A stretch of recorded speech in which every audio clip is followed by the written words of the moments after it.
Praise the Lord.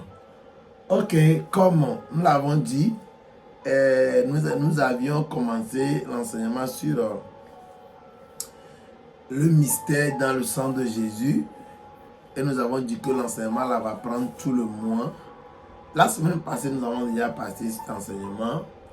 Va sur nos pages YouTube Évangéliste Béni Gbadekpe. Tu pourras télécharger la totalité de l'enseignement. Amen.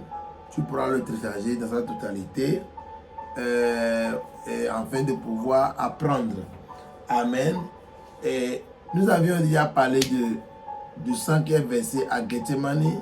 Nous l'avons expliqué de long en large. Nous étions en train de parler du 5e verset du dos de Jésus quand le temps nous avait fait défaut la dernière fois. Aujourd'hui, nous allons continuer. Avant de continuer, nous allons prier. Éternel Dieu Tout-Puissant, merci parce que toi, tu es, pendant que tout le monde a abandonné, tu es resté fidèle à ta parole dans la vie de tes bien-aimés. Et nous sommes reconnaissants te disant merci ce matin. Père, accorde-nous beaucoup de sagesse, maximum de grâce, afin que nous puissions partager tes révélations avec le peuple que tu nous as donné. Merci Saint-Esprit, parce que tu es avec moi pour annoncer et révéler le Père au monde. Au nom de Jésus, Amen.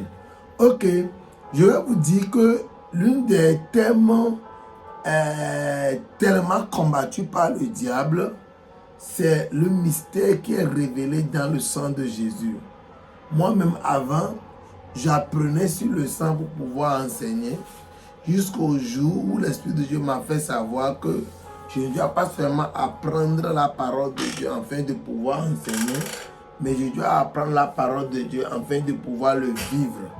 Et à partir de cet instant, moi aussi j'ai commencé par être béni parce que j'ai commencé par apprendre les Écritures, pas pour avoir de grandes révélations et enseigner la parole de Dieu, mais pour pouvoir aussi, moi aussi, jouir des bénédictions de Dieu dans ma vie.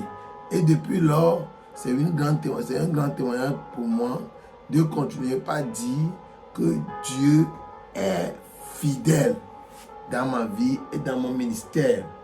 Praise the Lord. Alors, nous n'allons plus retourner derrière pour parler, mais nous allons rappeler un peu ce que c'est que le dos. Nous l'avions dit dans l'enseignement passé. Nous allons rappeler un peu ce que c'est que le dos en esprit. Vous savez, dans Jean 4, la Bible a dit quelque chose qui est très important. La Bible dit, Jésus-Christ a dit à la femme samaritaine que le salut vient des Juifs. Le salut ne vient pas de l'Amérique, il ne vient pas de l'Afrique, il ne vient pas de Togo, il ne vient pas des Kabyles. Le salut vient des Juifs. Si le salut vient des Juifs, cela voudrait dire que c'est le coutume des Juifs. La coutume des Juifs, c'est la manière de faire des Juifs qui ressemble un peu, ou bien qui peut représenter le royaume. Et c'est pourquoi Dieu a choisi les Juifs afin de pouvoir se révéler au monde entier. Alors, chaque fois que nous allons débattre un thème, parler d'un mot, nous devons aller voir dans la coutume des Israélites, dans la coutume des Juifs, pour voir comment est-ce qu'eux, ils le voient. Par exemple, si je veux parler du dos de Jésus, je ne veux pas aller en Afrique demander aux Africains comment est-ce que la signification que le dos a avec eux. Si j'ai la signification que le dos a avec les Africains ou bien avec les Égyptiens, je ne pourrais pas bien expliquer la parole de Dieu. Quand on prend l'exemple de la barbe, dans le temps de Jésus, les Égyptiens, eux, ils rasaient leur barbe. Mais au même moment, les Israélites, surtout les Juifs, la loi a interdit de raser les barbes parce que c'est les barbes qui les distinguaient des autres peuples. Est-ce que vous me comprenez? Quand nous allons à Jamaïque, si tu es né dans le pays des Jamaïcains, si tu n'as pas le rasta, tu es un déshonneur pour le pays. Tous les Jamaïcains ont pour coutume avoir des rastas. Et je ne crois pas que Dieu pourra les condamner, qu'ils iront en enfer parce qu'ils ont des rastas. C'est leur coutume. Praise the Lord. Or que quand tu as rasta en Afrique, tu seras un pied d'achoppement et un obstacle pour d'autres personnes. Alors automatiquement, même si cela fait partie de ce que tu aimes le plus, pour ne pas devenir un pied d'achoppement ou bien un obstacle pour les autres, tu peux se passer de cela et ne pas l'avoir. Là où je suis actuellement, j'aime porter les boucles d'oreilles. J'aime tellement les boucles d'oreilles en tant qu'homme. Mais je n'ai pas porté des boucles d'oreilles. Pourquoi? Parce que, en tant que serviteur de Dieu, né au Togo, 100% togolais et africain, en Afrique, quand tu portes les boucles d'oreilles, c'est symbole du banditisme. C'est symbole je ne sais pas. Bon, Dieu n'a pas créé des hommes qui portent des boucles d'oreilles aussi. Hein. Nous sommes en enseignement. Amen. Mais c'est pour te dire que j'ai volontairement brisé cette partie de mes volontés pour plaire à Dieu et annoncer l'évangile que je suis envoyé à annoncer. Alors, dans le pays des Juifs, dans le pays des Juifs en Judée ou bien en Israël, le dos représente la soumission, elle représente la servitude, la domination. Quand quelqu'un est dominé, il est frappé au dos. C'est pourquoi je dis à une femme à la maison, souvent à un papa, ne frappez pas le dos de vos enfants. Hein? Quand vous frappez le dos, c'est synonyme de l'esclavage. Ne frappez pas le dos. Une fois, ma femme m'a causé, il dit que je crois que maintenant, les mots de dos que j'ai répétés là, c'est peut-être la manière dont ma maman m'a traité dans l'enfance. Ma maman avait tellement l'habitude de me frapper au dos. Tu vois, sa maman ne vit plus. Hein. Et cela fait beaucoup d'années que sa maman est morte. Et ça fait beaucoup d'années qu'elle n'a plus été frappée au dos. Hein. Mais comme spécialement, sa maman l'a toujours agressé le dos, cela est resté dans son esprit. Tapez vos enfants dans les mains. Dans les mains. Tu vois comment Dieu a fait les mains.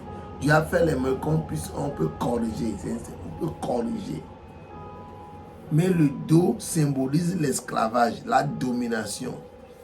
Praise the Lord. Elle symbolise le rejet, la condamnation, le mépris.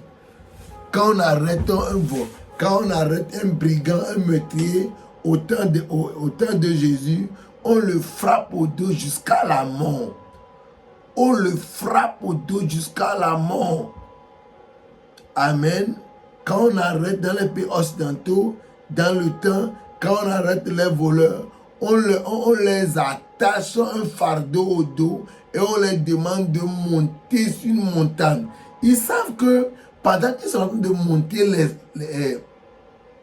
la montagne, quand ils vont rater le poids qu'ils ont sur le dos là, le poids va les renverser jusqu'à terre et ils vont mourir. C'est comme ça, on donnait des peines de mort aux gens dans le temps. Où on attache un grand fardeau à ton dos et on te jette dans l'eau. On sait qu'avec ce qu'on t'a attaché au dos là, tu ne pourras pas émerger, tu ne pourras pas émerger, tu ne pourras pas venir en haut. Et tu meurs sous l'eau comme ça à cause du fardeau qui est taxé à ton dos. Même dans la Bible, Jésus-Christ a dit ça.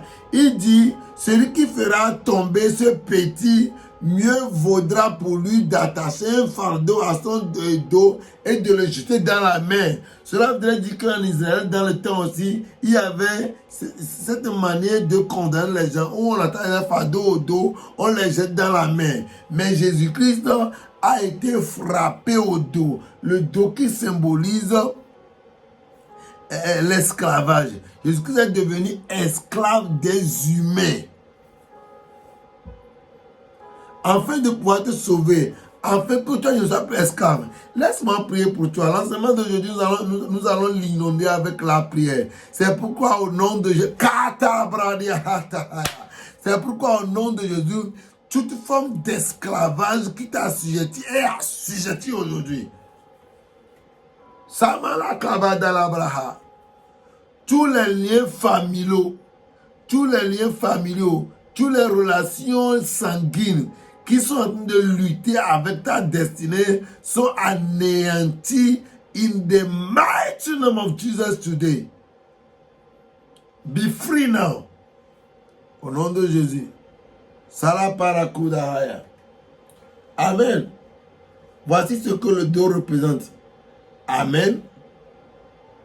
Devant, et on dit aussi qu'on a tourné le dos devant l'ennemi. Cela veut dire que quand on dit que quelqu'un tourne le dos devant l'ennemi, cela veut dire que la personne a été vaincue. Il peut aussi signifier le pardon divin, Dieu rejetant les péchés. Les péchés au dos. Amen. La soumission, la souffrance. Amen. Jésus a été flagellé au dos pour être affaibli avant la crucifixion. Dans leur temps, on les frappait au dos.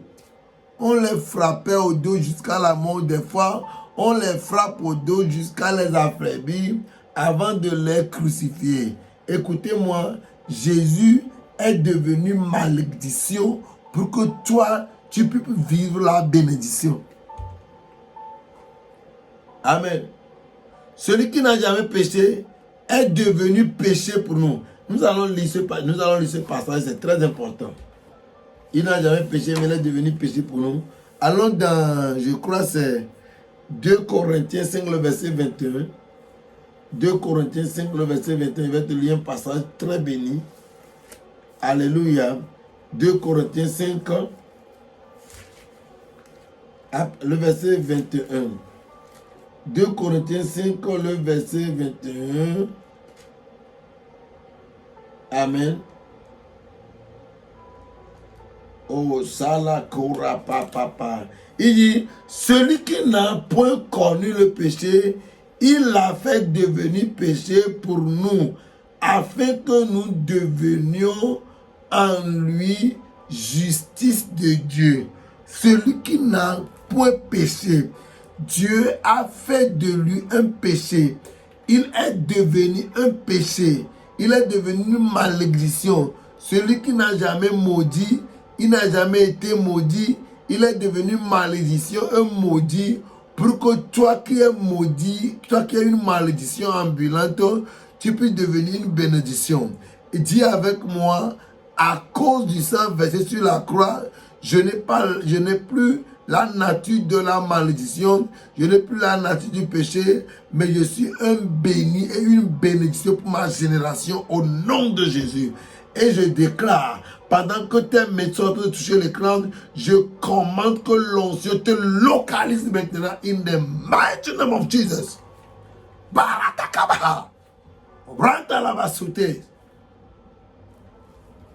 Alléluia. Nous allons lire encore notre passage. Allons dans le livre de Galates 3, le verset 3. Galates 3, le verset 13 à 14. Galates 3, le verset 13 à 14, rapidement. Alléluia. Quand tu es en train de nous suivre, qu'on donne un passage biblique là, c'est mieux de l'ouvrir et de le lire toi aussi. Cela te permettra d'étudier, de méditer aussi la parole de Dieu. Écoutez, il y a ce que nous enseignons, il y a ce que l'Esprit de Dieu vous enseigne. Permettez que Dieu vous enseigne des choses. Quand on donne des paroles bibliques là, prenez le temps d'ouvrir et de lire vous aussi. Nous sommes dans Galates 3, le verset 13 à 14. Nous allons commencer par le verset 12. Or, la loi ne procède pas de la foi, mais elle dit, celui qui mettra ces choses en pratique vivra par elle. Le verset 13. Alléluia. Sora para parada bataiko rabalada pata. O nalamonte. Esu kuparina nalenos que perido rabalacaronda la baya. Alléluia. Maintenant le verset 13. Christ nous a racheté de la malédiction de la loi.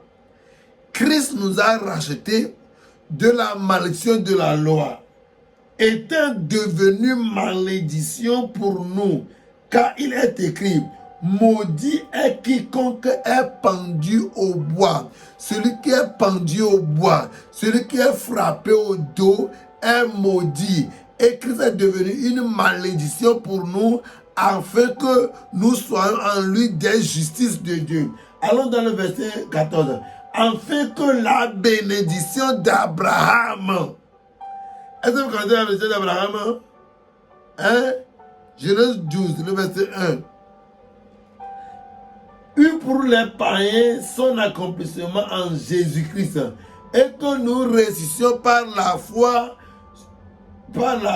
l'esprit qui avait été promis. Écoutez-moi. Ici, on n'a pas dit quelque chose. Hein. On dit enfin que la bénédiction d'Abraham. Or que Dieu n'a jamais promis cet esprit à Abraham.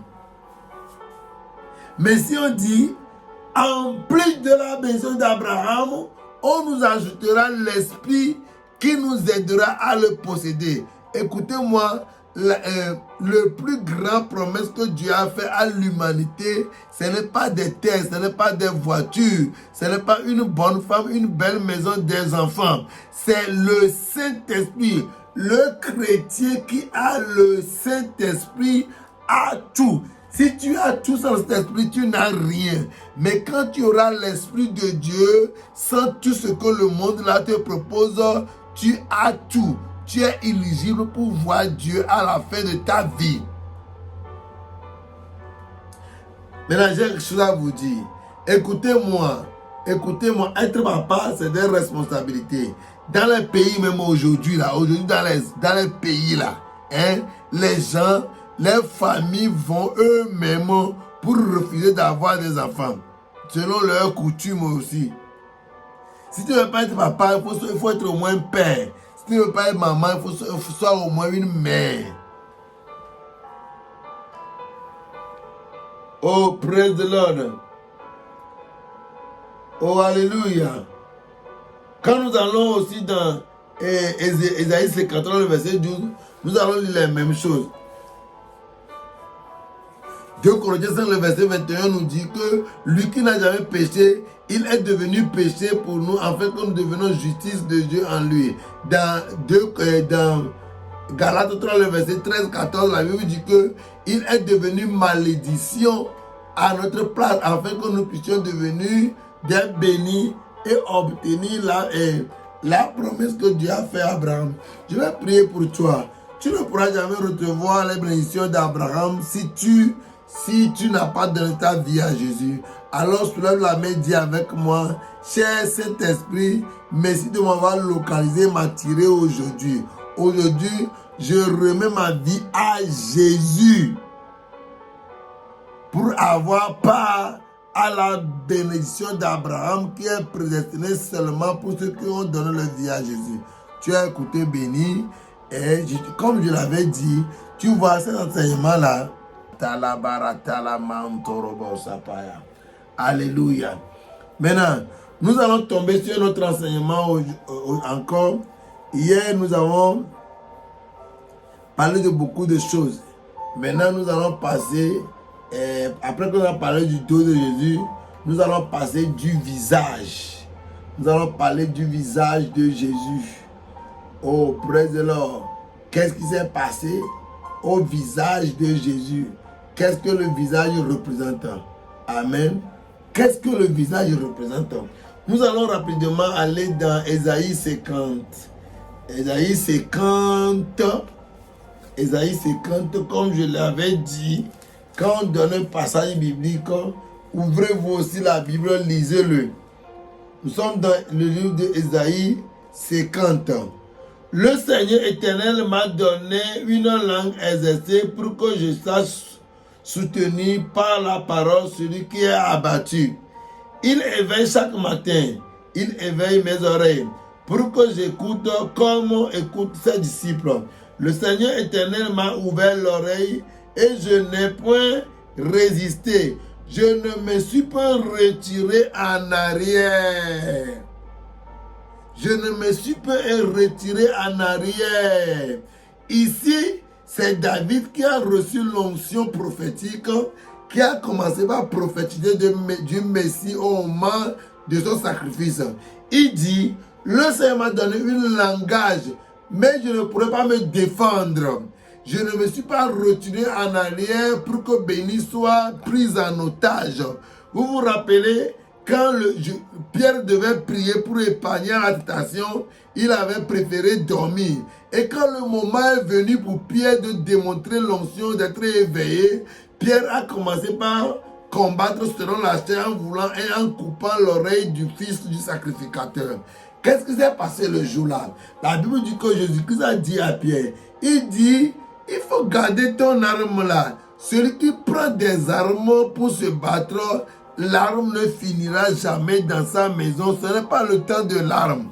Des armes maintenant. Et Jésus-Christ a collé les oreilles de la personne pour pouvoir empêcher que Pierre soit condamné. Même au jour de son arrestation, il a continué à faire des miracles. Mais il y a une révélation là-bas que j'aimerais vous donner.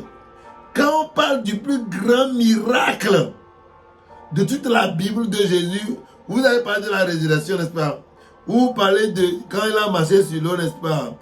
Le plus grand miracle que Jésus-Christ a accompli, c'est lorsqu'il a collé les oreilles du Fils, du Fils du sacrificateur. Vous savez pourquoi?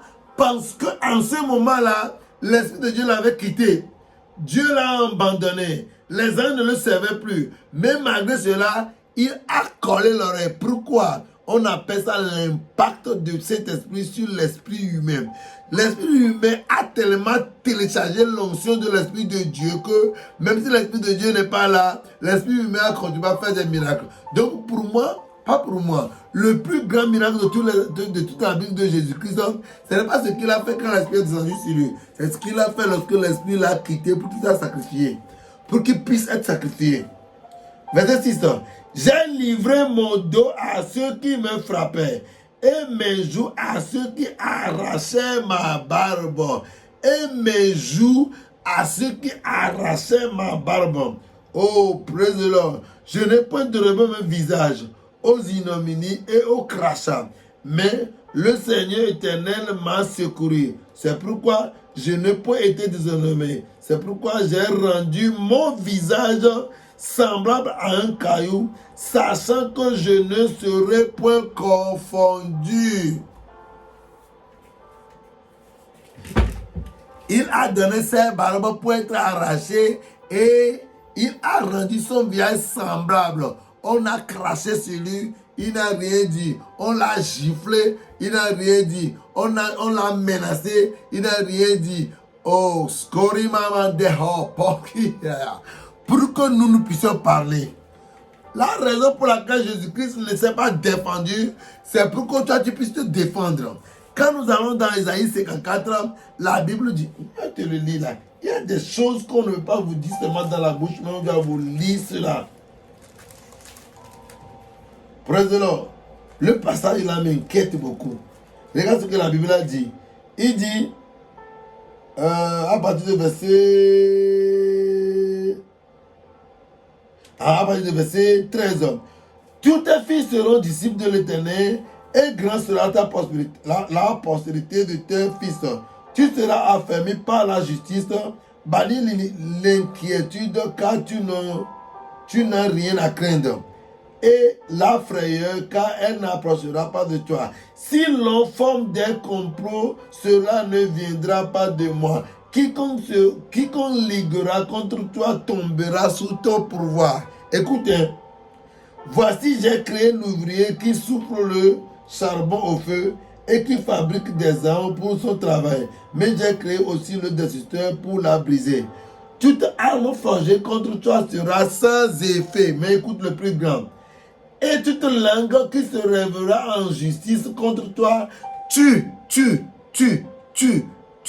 la condamneras. Il faut le garder. Le verset 17. Toute arme forgée contre toi sera sans effet. Mais si les armes sont forgées, elles seront sans effet. Mais si c'est les langues qui se lèvent, c'est toi qui vas condamner les langues.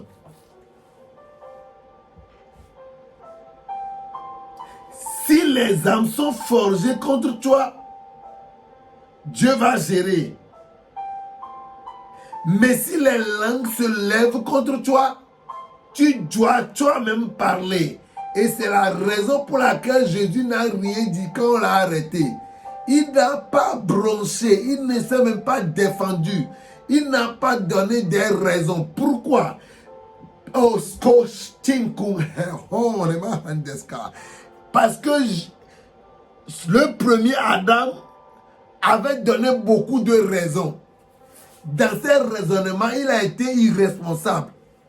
Au lieu de reconnaître son irresponsabilité et demander le pardon, il a dit que c'est la femme. Il a commencé par accuser Dieu en disant que c'est Dieu qui lui a donné une femme et qui après lui a fait tomber. Or que c'est lui qui dit qu'il est seul et Dieu lui a donné la femme. Lisez très bien dans le texte, j'allais vous démontrer tout ça dans la parole de Dieu. Adam a désobéi, mais avec l'argument. Jésus-Christ n'a jamais désobéi. Il n'a jamais péché. Il n'a jamais été maudit, mais il n'a pas parlé. C'est pourquoi toi, tu dois parler pour activer la grâce. Écoutez-moi, Adam a abandonné la volonté de Dieu pour faire sa propre volonté. Jésus-Christ a abandonné sa propre volonté pour faire la volonté de Dieu afin d'activer la grâce pour nous. Le chrétien ne doit plus faire sa volonté, ni forcément la volonté de Dieu, mais la grâce de Jésus. La volonté est de Dieu, la grâce est de Jésus. Nous ne sommes plus au règne de Dieu. Dieu a géré l'Ancien Testament. Jésus a géré le Nouveau Testament et nous a donné l'Esprit de Dieu afin de pouvoir marcher dans sa grâce et dans sa communion.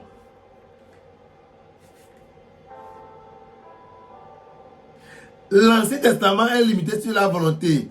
Les gens qui étaient au temps de Jésus ont marché selon la grâce. Mais nous allons marcher dans la communion. Mais nous allons marcher dans la communion pour obtenir la grâce.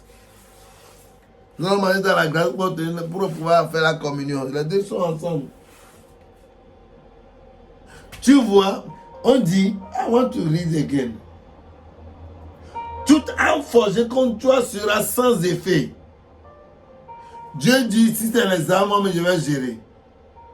Mais il dit, toute langue qui se lèvera en justice contre toi, c'est toi qui la condamneras. Et regarde, on dit, tel est l'héritage des serviteurs de l'Éternel, tel est le salut qui leur viendra de moi, dit l'Éternel.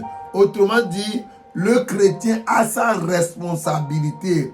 We have our responsibility. Nous avons notre responsabilité. Nous devons ouvrir notre bouche et condamner les langues qui nous condamnent. Sorry, Hande, Scotty Hendeba, Eric Ohio,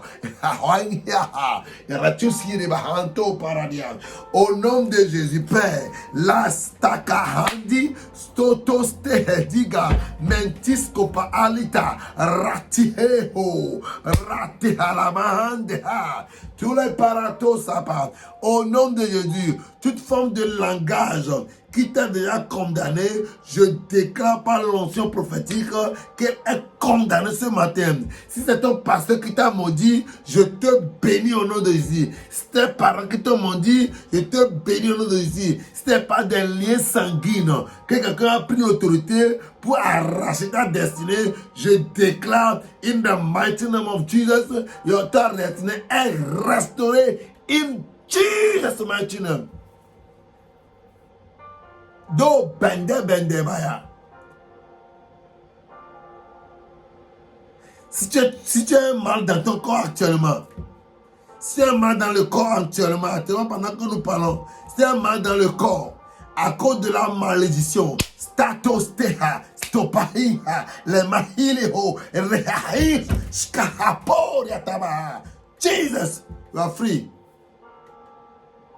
Merci pour les commentaires. Seigneur, merci pour la grâce. Moto, roboto koske pala diabata. C'est toi qui vas ouvrir la bouche pour condamner les langues qui se lèvent en justice contre toi. Si tu ne dis rien, rien ne sera fait. Donne-moi un bon amen. Il dit, j'ai donné, je vais te relire ça. Il t'a déjà dit qu'il y a des passages qu'on ne peut pas dicter dans la bouche, il faut les lire. Amen. Toute langue qui se lèvera en justice contre toi, tu la condamneras. Tel est l'héritage des serviteurs de l'Éternel. Amen. Tel est le salut qui leur viendra de moi, dit l'Éternel. Nous ne sommes pas autant des équipements à comment aussi nous.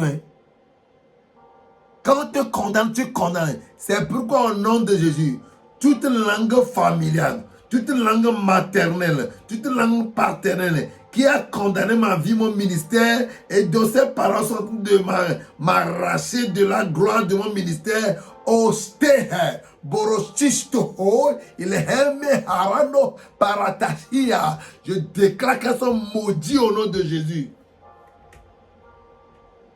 You are free. Amen. Tu vois ce que la Bible dit. Tu vois ce que la Bible dit dans le chapitre 50 d'Ésaïe. Amen. Saparataparadaya. Oh, alléluia. Amen. Il dit, le Seigneur éternel m'a secouru. C'est pourquoi je n'ai point déshonoré.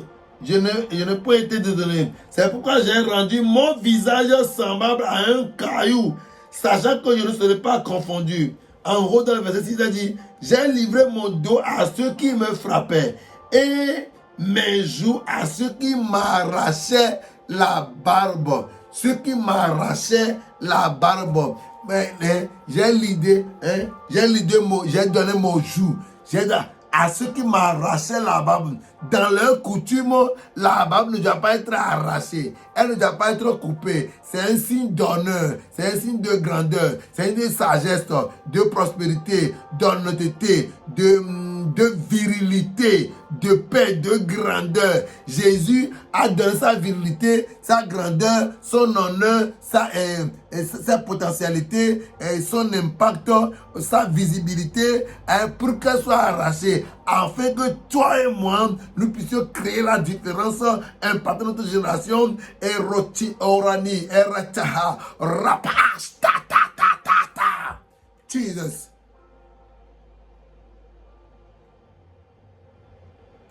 Oh, praise the Lord.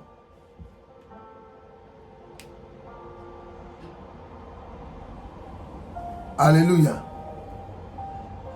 Ferme les yeux, je vais prier pour toi. Ferme les yeux, ferme les yeux, ferme les yeux, ferme les yeux. Ferme les yeux, ferme les yeux. Kotas, Malita, Halokaha, Barataha, Eletuste, Meledite Marahando, Aparatito, Morotosteha, Bete, Hilihendo, Mantere, Baba, Ozanta Kaba. Touche l'écran maintenant. Maradagabalagaya. Heal. Restore in Jesus' mighty name. Arama talabayata. Larato si paradaba. Intabalakabaha. Seigneur, merci. La grâce est activée autour de toi. Au nom de Jésus. Oh, praise the Lord. Alors, nous voyons quelque chose ici. Amen. Regardez ce qui s'est passé ici. Il dit, j'ai livré mon dos à ceux qui me frappaient et mes joues à ceux qui m'arrachaient la barbe. Je n'ai pas dérobé mon visage des ignominies. Arracher la barbe. Arracher la barbe. Dans la coutume des Hébreux, le salut vient des Juifs. Dans mon village, arracher les barbes a une signification. Raser les barbes a une signification. Bien. Mais dans la coutume hébraïque là, c'est pour la coutume hébraïque que nous allons dire. Pourquoi? Parce que Jésus n'est pas de Clément. Jésus n'est pas togolais. Il est juif. Alléluia. Maintenant, il dit,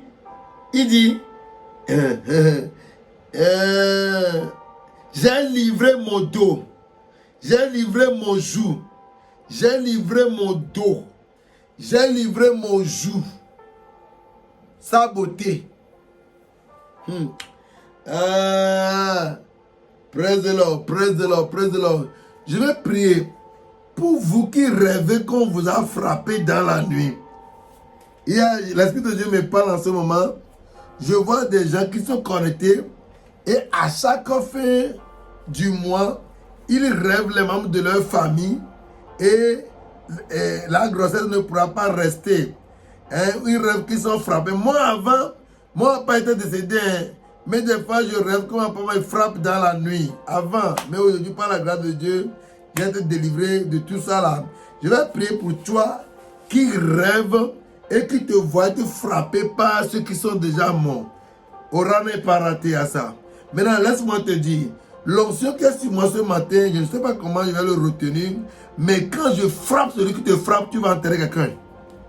Au nom de Jésus, je me tiens dans l'onction. La Bible me dit que les âmes qui sont forgées contre nous seront sans effet, mais les langues qui vont se lever contre nous, nous pourrons les condamner. Et toi, tu m'as donné une langue autorisée afin de pouvoir condamner les mauvaises langues dans la vie des gens. Au nom de Jésus, quelqu'un qui est connecté en ce moment et qui rêve chaque fois être frappé, être manipulé, dominé, poursuivi dans la nuit. Itostehe, Kohara, Statali, Marikasko, Iretestara, Eretestoroste, Kureste, Aratosta, Hayaga, Erato Baragazum. Je déclare que le frappeur est frappé aujourd'hui. Je déclare, je prends un mandat d'arrestation spirituelle à celui qui te frappe dans la nuit. In the mighty name of Jesus. Salavizo faradia taku repere te heste paradia tabata.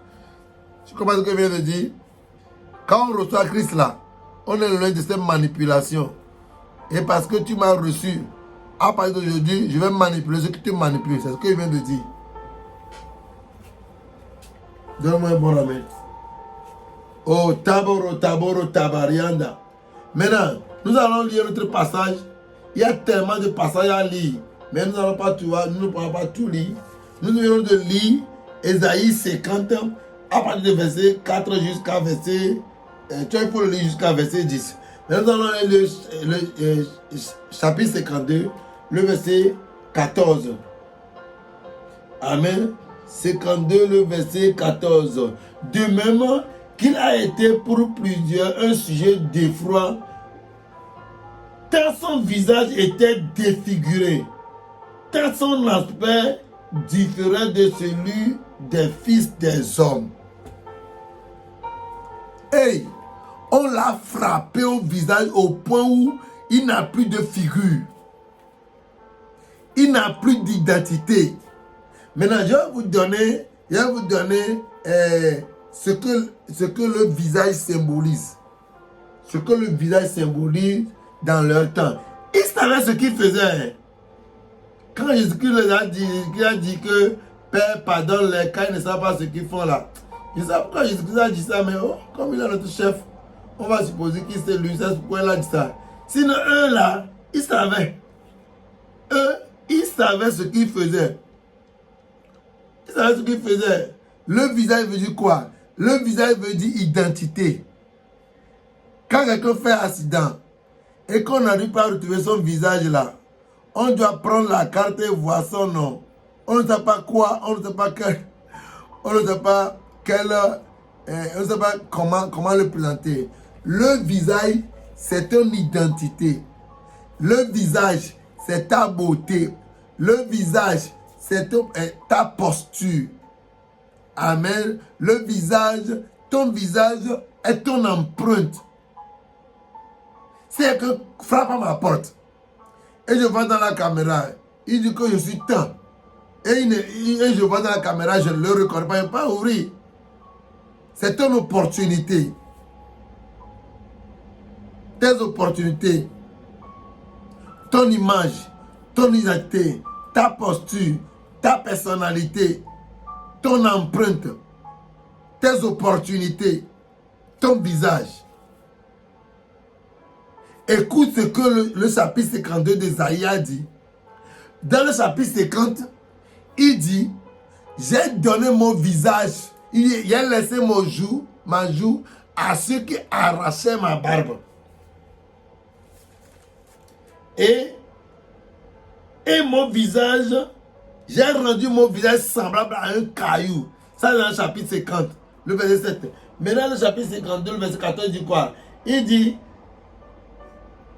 tant son visage était défiguré, tant son aspect différait de celui des fils des hommes. De même, il sera pour beaucoup de peuples un sujet de joie. Devant lui, les rois fermeront la bouche. Oh, Katela. Marostere mahaparita maledahaya. Oranele mantere beto ribaramta. Car ils verront ce qui ne leur avait pas été raconté. Ils apprendront ce qu'ils n'avaient point entendu. Il a rendu son visage comme un caillou. Amen. Et maintenant, Esaïe était en train de prophétiser. Il dit, comme il a rendu comme un caillou, on l'a tellement tapé que son figure ne ressemblait pas à une figure humaine. On ne pouvait plus reconnaître son identité, sa personnalité. Vous voyez les portables que nous avons, il y a les empreintes faciales, non? Quand tu prends ton portable comme ça, il te demande s'il peut te reconnaître pas ta face. Supposons que Jésus-Christ avait un iPhone avant qu'on l'a arrêté. Après, il ne pourra plus ouvrir l'iPhone après avec son vieux parce qu'on l'a défiguré, on a déplacé les yeux, les oreilles et tout. Écoute-moi, au nom puissant de Jésus, à partir d'aujourd'hui, aucun démon d'enfer ne portera plus ton visage pour dérober ta bénédiction. Jesus mighty name. Stoha, il ne m'a pas. Dieu m'a montré une femme en ce moment. Je vois beaucoup de personnes, mais maintenant je viens de voir une femme qui, chaque fois qu'on la promet la dot, cela n'arrive pas, c'est seulement parce que spirituellement, il y a les démons de famille qui portent son visage pour faire de n'importe quoi. Écoutez-moi, chaque fois qu'il y a une visage de quelqu'un qui est mort, qui vient vers toi là, ce n'est pas lui, hein, c'est l'esprit de famille. Hein. Quand Saül est parti appeler Samuel là, la Bible dit que c'est un esprit de famille qui a porté son visage pour venir. Quand la personne est morte, son corps est abandonné. Dieu n'a rien à faire avec un corps abandonné. Les corps qui ne pourront pas être abandonnés sont pris. Le corps de Moïse a été pris. Dieu ne veut pas qu'aucun démon porte le corps de Moïse. Tu vois, le corps d'Élie n'a pas trouvé la mort. Le corps de Jésus n'a pas aussi trouvé la mort. N'est pas resté dans le tombeau. Ces corps-là ne pourront jamais être portés par les démons. Mais tout le reste peut être porté par les démons. Si quelqu'un vient vers toi et dit qu'il est Abraham, il faut bien vérifier. Il ne faut pas faire ce qu'il te dira. Bon, il y a une révélation qui m'est venue sur le travail. Je vais t'expliquer ça après. Abraham aussi n'est pas mort. Parce que Jésus-Christ a dit que Dieu n'est pas... Il est le Dieu d'Abraham, d'Isaac. Il est le Dieu d'Abraham, d'Isaac et Jacob. Il n'est pas le Dieu des morts. Ça, c'est pour notre moment. Amen. Mais il y a ceux qui dont leur corps n'a pas été enterré. C'est eux que je dis d'abord. Moïse, Melchizedek, Enoch, Élie et Jésus. On n'a jamais retrouvé leur corps. C'est bon? Tu es béni. Alors, écoutez, je vais vous lire encore ce passage, c'est très intéressant. Je ne sais pas, est-ce que j'ai une fois lu ce passage même là? Il y a des passages, quand tu les rencontres, tu as l'impression de ne les jamais lire. Hein. Écoute, est-ce que j'ai une fois lu le chapitre 52, le verset 14? Écoute ce qu'il dit. Je vais retourner dans le chapitre, dans le verset 13. Voici mon serviteur prospérera. Il montera. Il s'élèvera. Il s'élèvera bien plus haut. De même qu'il a été pour plusieurs un sujet d'effroi. Tant son visage était défiguré, tant son aspect différait de celui des fils de l'homme. De même, il sera pour beaucoup de peuples un sujet de joie. Devant lui, des rois fermeront la bouche. car ils verront ce qui ne leur avait pas été raconté et ils apprendront. Tu vois, on dit, les rois verront. Les rois verront. Je vais après te lire quelque part dans le chapitre 53, tu vas voir. On dit les rois verront. Jésus-Christ est parti prématuré pour que les rois de la terre puissent voir au travers de toi et moi. Jésus-Christ a été défiguré à notre place. Et il a quitté la terre à 33 ans pour que toi-même à 100 ans, tu puisses continuer par révéler la gloire et la capacité de Dieu. Ésaïe, dans son temps-là, il n'était pas en train de discerner entre l'Église et Christ. Pourquoi? Parce que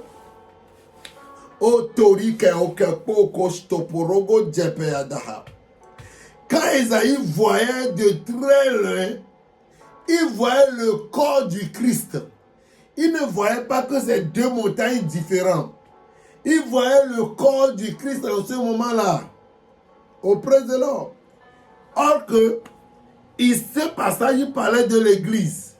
Regarde ce que l'Église va devenir quand Jésus-Christ a donné son visage. On dit, mon serviteur prospérera. Il montera. Il s'élèvera. Il se lèvera plus haut. Il montera. Quand on dit monter, cela veut dire que ça vient de son propre effort. Mais quand on dit s'élever, non, ce n'est plus lui. C'est une main visible.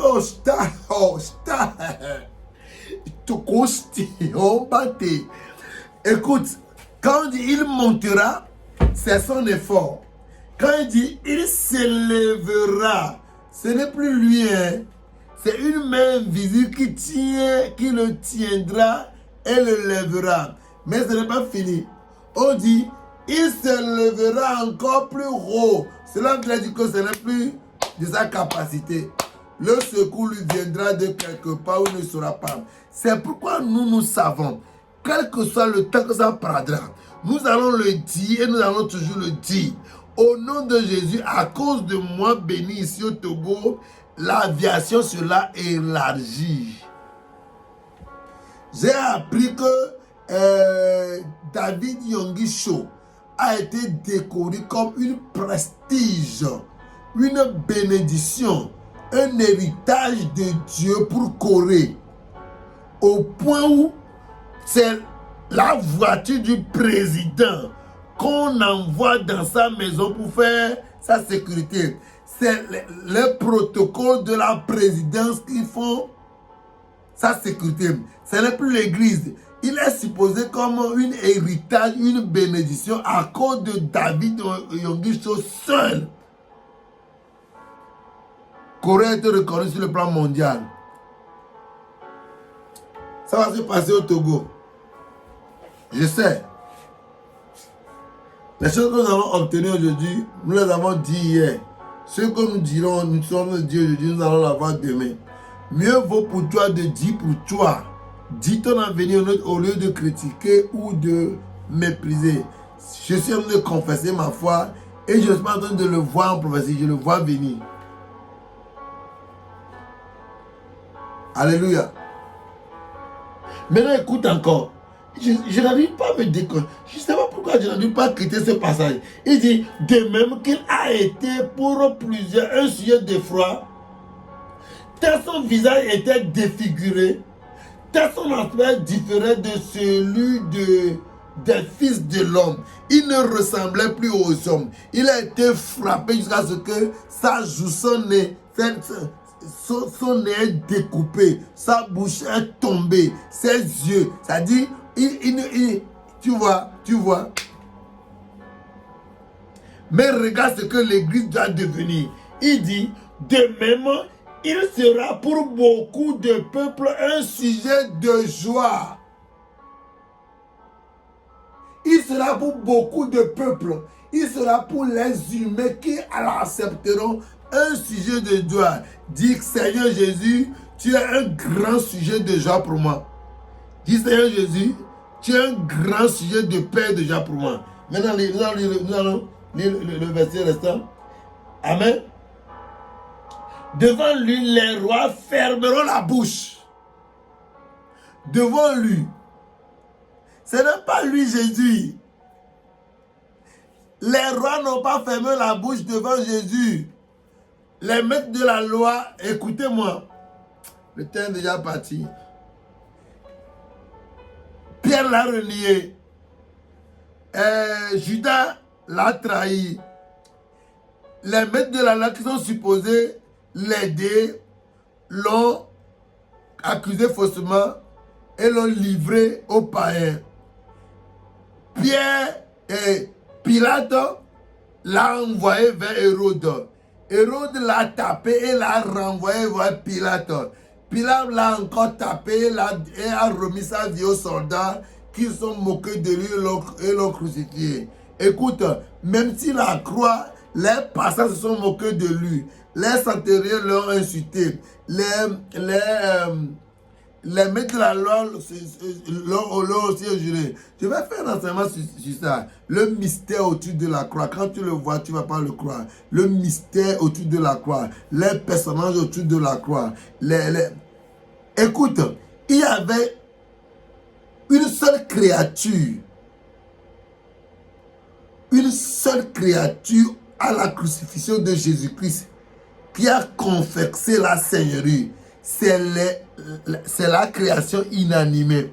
La Bible dit que sur une bois et sur une plaque, il a été écrit, celui-ci est le fils, celui-ci est le roi d'Israël. C'est les objets, la création inanimée seule qui ont confessé que Jésus-Christ est le roi d'Israël. Mais pour que toi tu puisses faire taire au roi.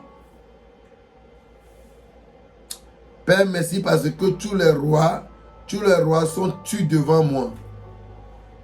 Cela va prier pour toi. Sotoroba Kayama. Non si les berete kestarabayata. Ronta palagabaya. Je déclare au nom de Jésus que les rois de la terre n'ont plus de parole. Les présidents, les justices terrestres ont perdu de voix devant toi à cause de celui que tu as reçu au nom de Jésus. Alléluia. Amen. Parce que moi je vois que le sang de Jésus, les enseignements sur le sang de Jésus sont tellement capitaux qu'on ne veut pas courir parce qu'on veut vite terminer, tomber sur autre chose. Donc ne vous fâchez pas. Donnez-moi le temps, si c'est un an que je vais faire sur le sang, je vais faire sur le sang.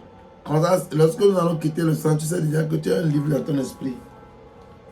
C'est bon? Nous avions lu le chapitre 50 Ésaïe, verset 4 à 10. Nous avons lu le chapitre 52. Amen. Le chapitre 52, le verset 13 jusqu'à 14. Maintenant, nous allons le chapitre 53. Amen. Nous allons le chapitre 53 à partir du verset 2.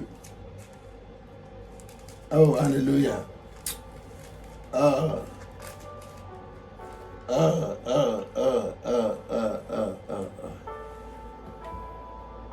Alléluia, alléluia. Parlant du visage de Jésus, nous avons dit ce que le visage représente. N'est-ce pas? Nous allons continuer avec le visage de Jésus. Nous sommes dans le chapitre 2. Il dit, il s'est levé devant lui comme une faible plante, comme un rejeton qui sort d'une terre desséchée. Il n'avait ni beauté ni éclat pour attirer nos attentions. Et son aspect n'avait rien pour nous plaire. Pourquoi? Parce qu'il a été défiguré. Ok, je vais quitter le visage pour tomber sur les barbes. Dans le chapitre 50, il a dit, j'ai donné ma joue à ceux qui arrachaient ma barbe. Amen. On avait déjà dit ce que les barbes représentent. On avait déjà dit ce que le village représente, non? Dans l'enseignement. D'accord. Maintenant, on va dire ce que les barbes représentent. Amen. D'abord, dans le livre de Lévitique 19, le verset 27, la loi de Moïse a interdit aux Juifs de couper leurs barbes.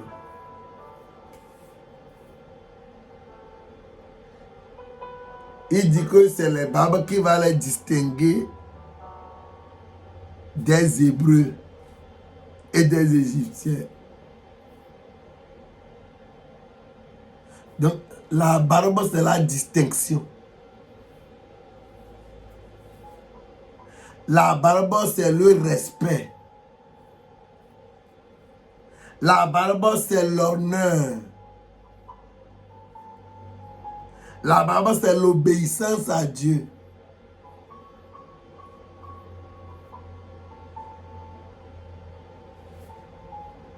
Amen. Oh, praise the Lord.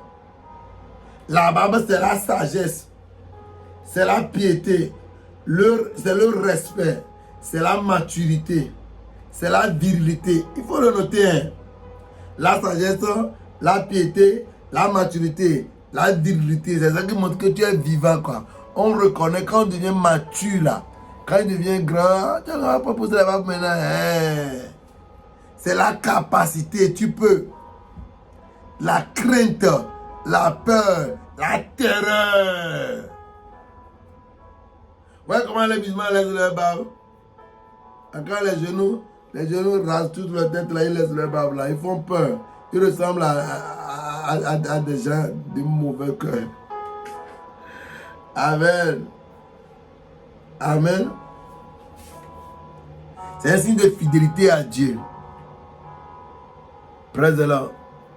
Maintenant, si la barbe c'est la maturité, la sagesse, la piété, le respect à Dieu, la virilité, la responsabilité, la capacité, la distinction. Amen. Et qu'on l'arrachait. Qu'est-ce qu'ils arrachaient? Il t'a dit que les soldats romains là, savaient ce qu'ils faisaient. Jésus-Christ a dit que Père, pardonne-les, car ils ne savent pas ce qu'ils font ou bien. Je vais te dire, un jour là, je ne sais pas quand, mais un jour, je vais te faire un enseignement pour t'expliquer la malédiction qui est venue sur l'Israël simplement en tapant Jésus. Un jour, je vais t'enseigner ça. La malédiction qui est venue sur l'Israël en tapant Jésus là, la malédiction qui est venue sur eux là. Je vais te parler de ça. Ce n'est pas une petite malédiction, c'est une grande malédiction qui est restée jusqu'à aujourd'hui. Amen. Ce n'est pas une petite malédiction. Ils n'ont pas frappé Jésus pour s'en sortir sans être punis. Ils sont punis. Bien même que Jésus-Christ a dit, que Père, pardonne les cas de ce qu'ils font là. Dieu les a pardonnés, mais eux-mêmes, leur conscience les a punis. C'est ça aussi. Hein. Des fois, Dieu nous pardonne, hein, mais la conscience ne pardonne pas facilement. C'est le Saint-Esprit qui oblige qui vide ta conscience. Et qui l'empêche de te punir. Parce que quand l'Esprit descend en toi, il va vider ta conscience et tu ne seras plus puni. Mais les Israélites, après avoir tapé Jésus, Dieu les a pardonnés. Mais ils n'ont pas reçu l'Esprit, le Jésus. Ils n'ont pas reçu l'Esprit pour que leur conscience soit vidée. Donc ils demeurent dans une grande malédiction toujours. Maintenant, c'est ceux-là qui ont reçu Jésus et son esprit dont leur conscience est vidée. C'est ceux-là qui bénéficient comme les païens en bénéficient aujourd'hui. Sinon, tous ceux qui ont tapé Jésus là, tous ceux qui ont tapé Jésus, ils paient le prix. Alléluia. Koparato kaparalabaya.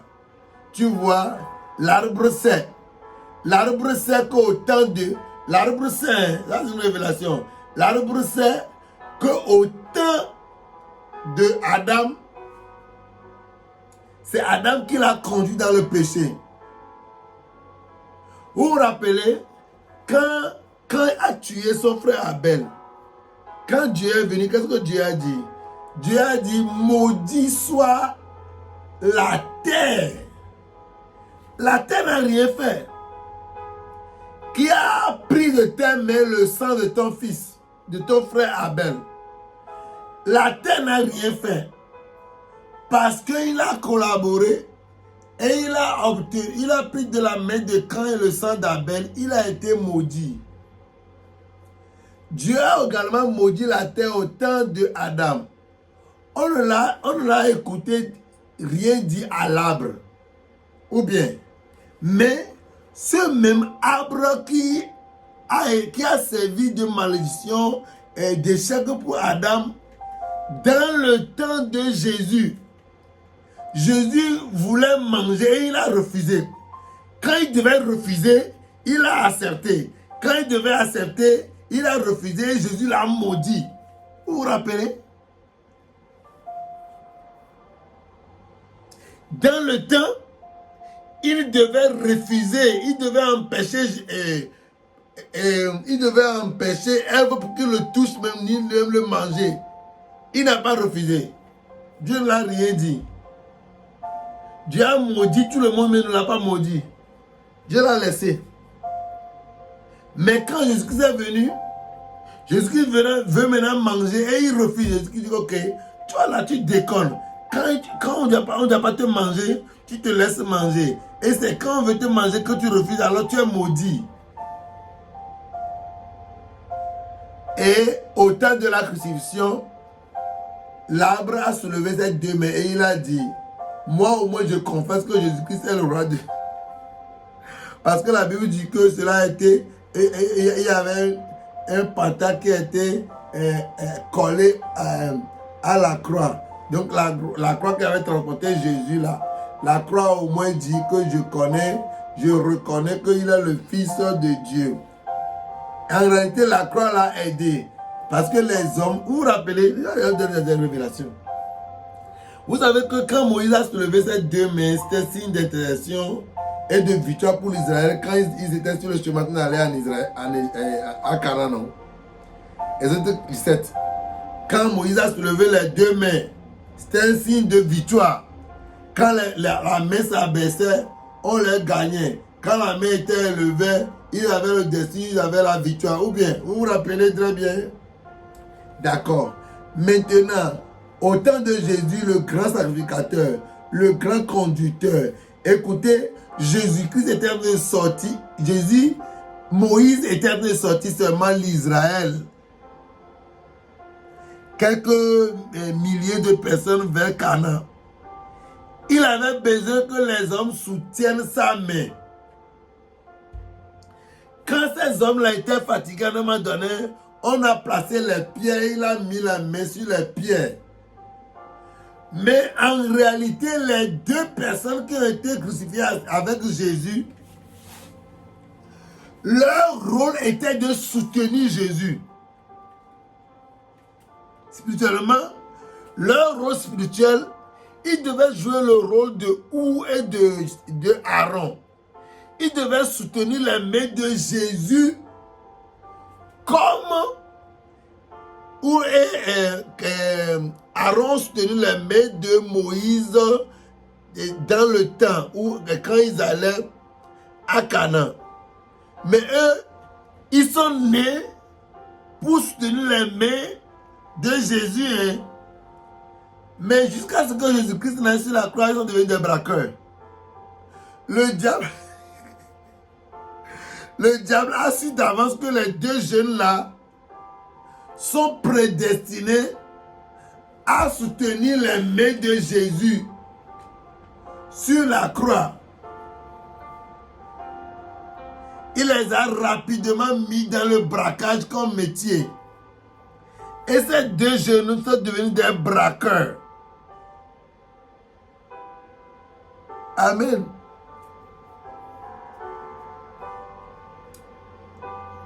Et quand le temps est venu pour eux de soutenir, ils devaient être aussi des innocents comme Jésus. Peut-être ils devaient être parmi les disciples. Ceux qui accepteront aller sur la croix. Tu vois comment Pierre acceptait, avait dit qu'il pouvait aller avec Jésus.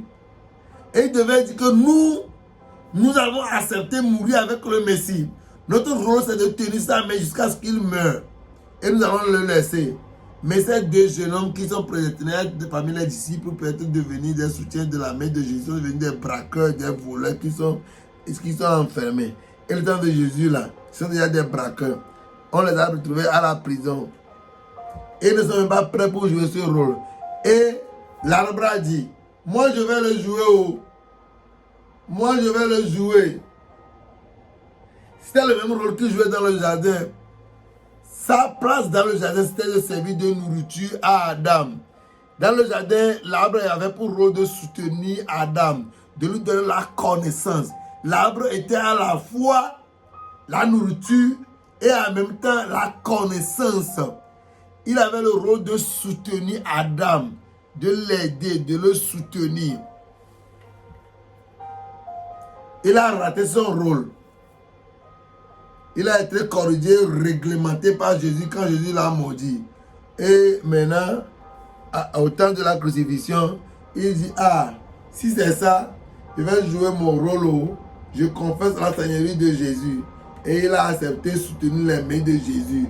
Jésus-Christ est mort, les deux mains levées en signe d'intercession permanente. N'oubliez pas, aussi longtemps que les mains de Moïse étaient encore en l'air, ils avaient la victoire permanemment. Mais notre Messie Jésus-Christ, ce n'est pas les hommes qui ont soutenu sa main. C'est un arbre avec les clous qui ont soutenu. La clou vient de la terre. L'arbre, la croix vient de l'arbre. La clou représente la terre, la création inanimée. Et l'arbre représente la création végétale. La terre a participé positivement. Les arbres ont participé positivement. Les hommes ont participé négativement. La clou a plaidé pour la terre. C'est pourquoi Dieu va créer une nouvelle terre un jour. L'arbre a plaidé pour les arbres. C'est pourquoi dans la nouvelle création, il y aura toujours des arbres. Alléluia. Mais les hommes qui sont créés, qui doivent bénéficier, n'ont même pas participé. Donc, aussi longtemps que les mains de Jésus sont suspendues à l'air par l'arbre et les clous, spirituellement, le chrétien doit être un plus que vainqueur. Il doit vivre une victoire permanente. Je vais prier pour quelqu'un. Tu es dans les défis des défis de stérilité, les défis de pauvreté, les défis de manque d'emploi, les défis de chômage, quels que soient les défis dans lesquels tu te trouves actuellement. Quand l'Israël est sorti de l'Égypte, les premiers ennemis qui ont empêché leur avancement étaient les Mandianites. Ces personnes-là, on les a combattues les mains levées. La Bible dit que Moïse a soulevé les mains et Josué était en train de combattre. Et pendant que tu es en train de combattre là-bas dans ton travail, tu es en train de combattre dans ton foyer, tu es en train de combattre dans ta destinée, moi, Jésus-Christ, lui, il a élevé les deux mains permanemment. Et moi, béni, je vais les activer dans ta vie. Lève ta main en signe de victoire permanente. Nous allons prier. Storika, Storibes, Stokehende, Malikaranta, Stoparana, Stapa, Itori Parantasco, il est Debrata Bolo Kadabarea.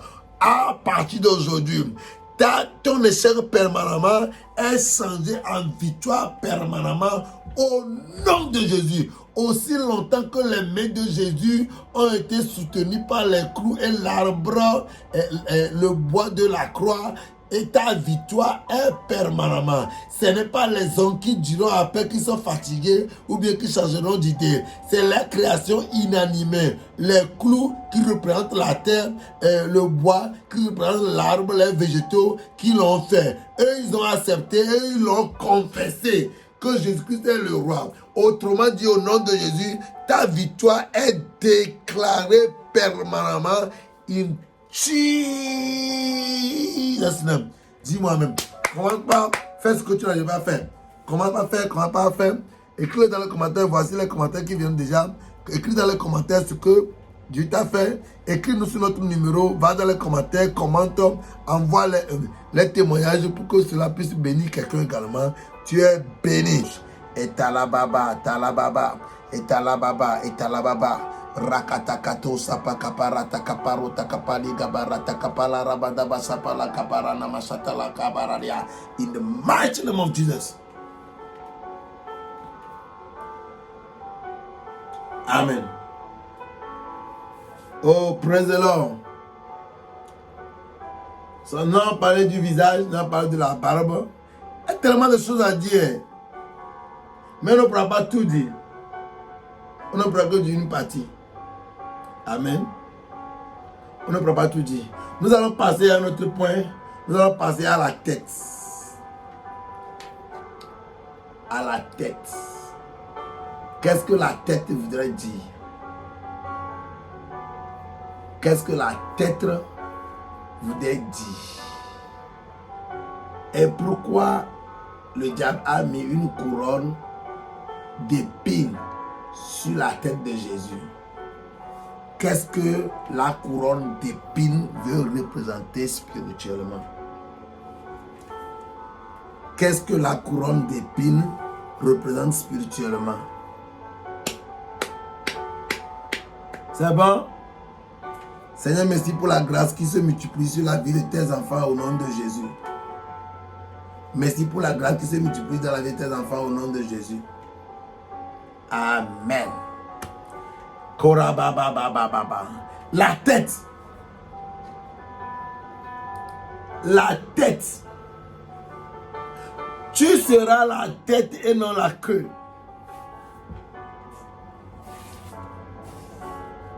Cela fait partie des bénédictions que Dieu a données aux Israélites. Quand vous lisez bien Deutéronome 28, il a répété plusieurs fois, vous allez être la tête, vous allez être la tête et non la queue. Quelle est la différence entre la tête et la queue? Là, il a dit que la tête choisit le chemin et la queue suit. C'est déjà bon, hein? C'est différent seulement. Tu vois, hein? La tête choisit le chemin que la queue suit. La tête choisit le chemin que la queue suit. C'est bon? La tête choisit le chemin que la queue suit. La tête joue le rôle du principal. C'est vrai que tous les membres du corps sont importants. Hein? Mais moi, j'ai déjà vu les gens sans pieds qui vivaient. Sans mains qui vivaient. J'ai déjà vu les gens qui n'ont pas de cœur, mais qui vivaient. Ils ont leur cœur dans un sac au dos. Ils vivaient heureux. Ce qui m'a encouragé, ils ont même marié des enfants. Mais depuis que je suis né là, je n'ai jamais vu quelqu'un qui n'a pas de tête et qui vit. Il n'y a pas de temps, mais sinon je vais vous témoigner ça. Un jour, Dieu m'avait amené dans le séjour des morts pour me montrer quelque chose.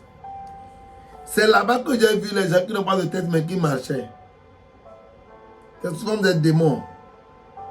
Ils n'ont pas de tête, de te marcher sur leur cou, de te marcher avec leur dos, sur leur ventre, c'était n'importe quoi, dans le couloir de la mort allant vers l'enfer. J'ai vu de n'importe quoi là-bas. Je ne vais plus jamais retourner là-bas. Je ne vais plus jamais retourner là-bas. Et non seulement je vais retourner, je travaillerai jusqu'à ce que des millions et des millions et des millions de personnes ne vont pas choisir ce chemin d'enfer là. C'est pourquoi nous sommes là. C'est pourquoi nous sommes là. Amen. La tête symbolise être principal. Amen. L'autorité. Ici, nous allons parler de la couronne, de la tête à part. Nous allons parler de la couronne à part. Et nous allons parler aussi d'épines, c'est-à-dire la couronne d'épines. Il y a beaucoup de différentes sortes de couronnes dans la Bible. Mais nous n'allons pas tout dire à cause du temps. En temps normal, nous devons finir l'enseignement sur couronne là aujourd'hui et entamer les autres après. Il y a encore beaucoup de choses à dire. N'oubliez pas, vous êtes connecté sur la chaîne de Monsieur Béni, l'évangile du réveil. Ici, les révélations sont comme de l'eau. Parce que c'est Dieu qui les a données. Alors, la tête symbolise le principal, l'autorité, la direction, le conducteur, le leader, les ordres, la puissance, la référence, le chef.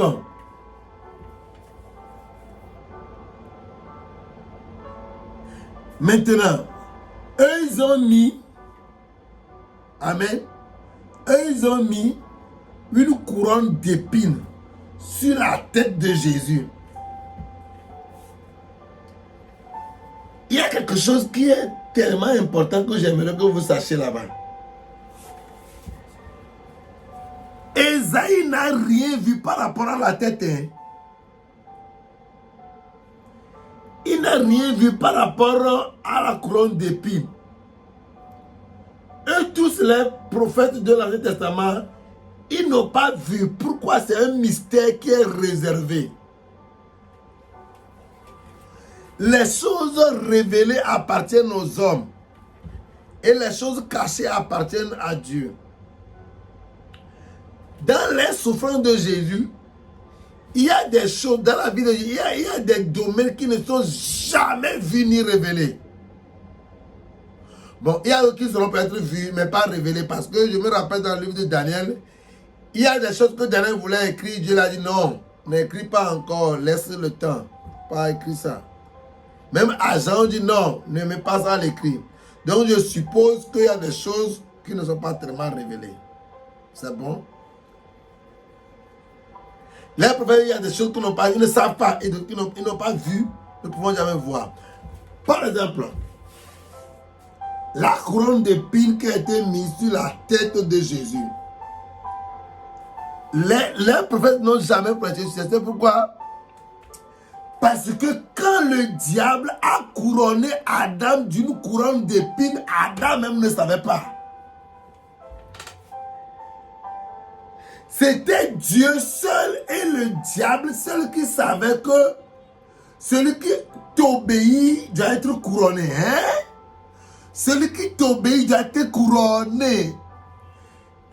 Adam a obéi au diable. Et le diable l'a couronné avec une couronne d'épines. Une couronne d'épines. Quand le diable avait touché la couronne, il craignait que c'était une couronne. Mais quand tu vois la couronne là, c'est une couronne d'épines. Il a enlevé la couronne d'obéissance que Dieu a donnée à Adam et l'a gardée. Aujourd'hui, cette couronne que Dieu a donnée à Adam, le diable l'a gardée et le diable le détient toujours.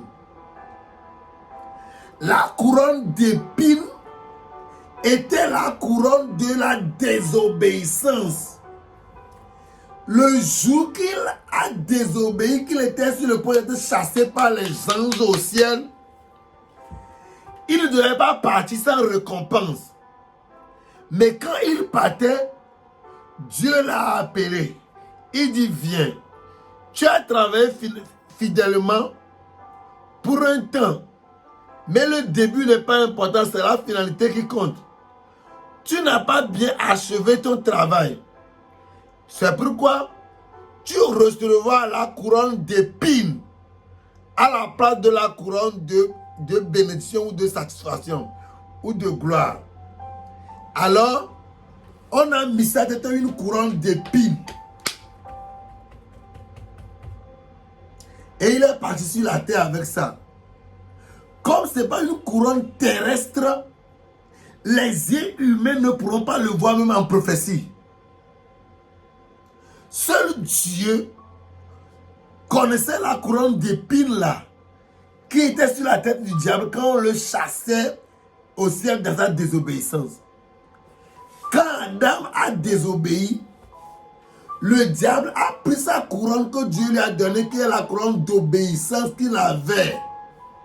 La couronne de chefferie, la couronne de leader, de grandeur, de puissance, de domination, de grandeur, de power, d'ordre, d'avancement, de prestige, d'autorité que Dieu lui a donné pour dominer jusqu'à ramener toute la terre et toute la création sous la domination de Dieu.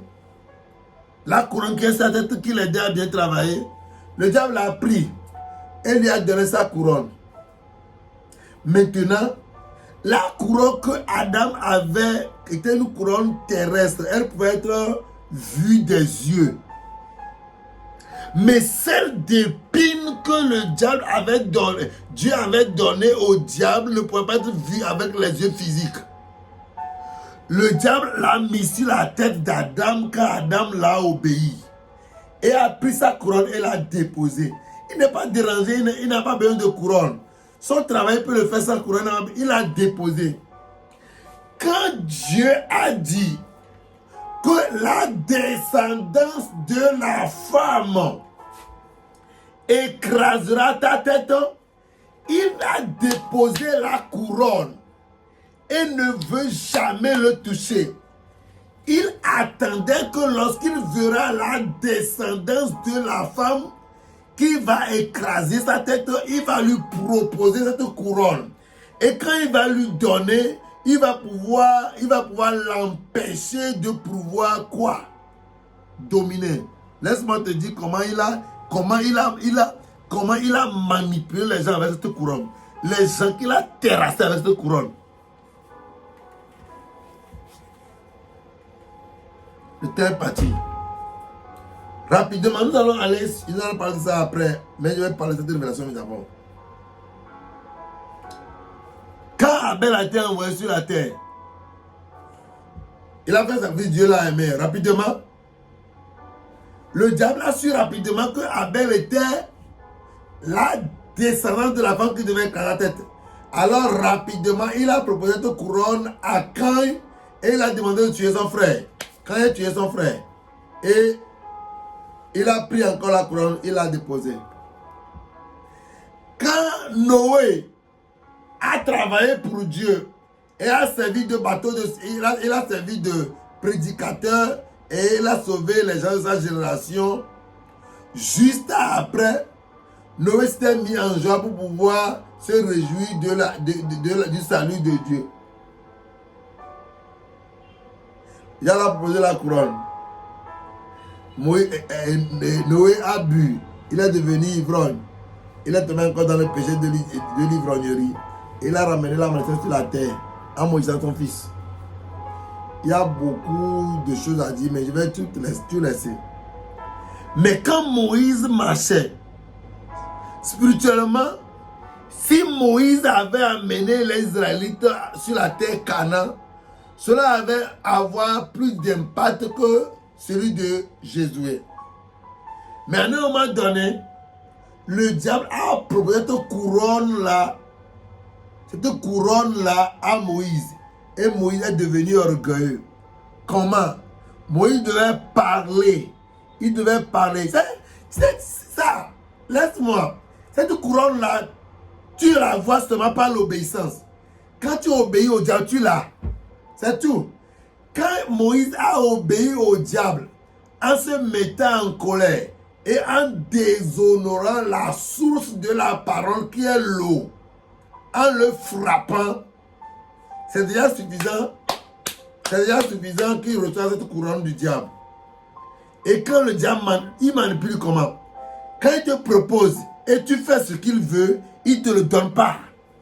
Il prend et le retient. Il sait que tu as déjà jeté. Il sait que tu es déjà jeté par Dieu. Parce qu'il y a des choses, quand tu les déshonores, c'est fini pour toi. Quand Moïse a cassé la loi, c'était un crime impardonnable. Dieu a fait des magouilles pour le racheter. Le diable l'a noté. Mais pourquoi il a cassé? Le diable a fait magouille pour le sauver, pour le préserver. Et ce n'était pas tellement puissant parce que la loi était l'ombre. Mais Jésus a la réalité des choses.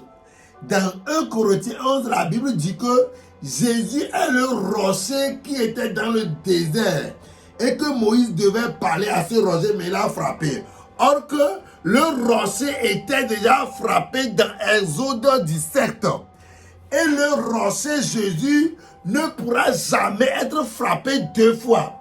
Moïse l'avait déjà frappé dans Exode 17 et l'a encore frappé dans, je crois, nombre 16 ou bien 20.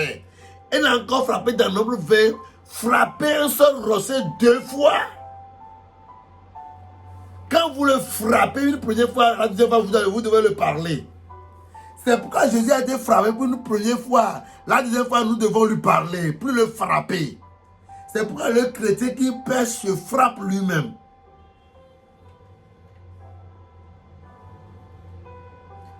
Acclame le Seigneur. Donc Jésus-Christ est ce rocher dans le désert que Moïse devait parler. Il l'avait frappé. Cela symbolisait la souffrance de Jésus. Il a été frappé qu'une seule fois. Quand Jésus-Christ est ressuscité, il a fait 40 jours sur la terre. Est-ce que vous avez encore écouté que les pharisiens l'ont recherché quelque part? Vous avez encore écouté qu'on est parti pour l'arrêter, pour le tuer? C'était impossible. Un rocher de Dieu qui est à Jésus, qui produit l'eau de vie, ne peut qu'être frappé une seule fois de bon. Le diable connaissait la révélation. Il savait que Moïse a cassé la loi. On pouvait accepter cela. Mais quand Moïse, par la colère, va frapper le rocher là, au lieu de lui parler, il sera impardonnable. Alors il dit, ok, comme tu dis Moïse, obéis-moi, tu vas avoir cette couronne là. Et Moïse a désobéi à Dieu. Notez ça quelque part. Chaque fois que nous désobéissons à Dieu, nous obéissons au diable. Pourquoi? Parce qu'il nous propose sa couronne. Écoutez-moi, chrétiens, nous avons une couronne de gloire qui est prédestinée déjà pour nous. Nous n'avons plus besoin de vivre par magouille. Pasteur, écoute-moi. Nous avons une couronne de gloire qui est réservée pour nous. On n'a pas besoin de faire magouille, de mentir aux fidèles, de prendre l'argent des instruments 10 fois de 10 personnes différentes pour payer une voiture. Arrêtez. C'est contre notre nature.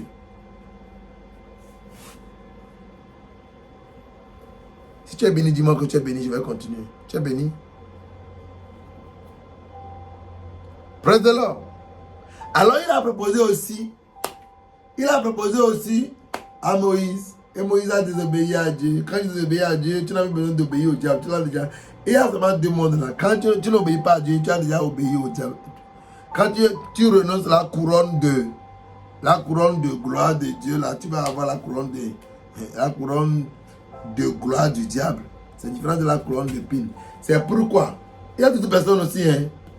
Chaque fois que le diable propose une couronne à quelqu'un, la personne désobéit Dieu un peu, là c'est fini.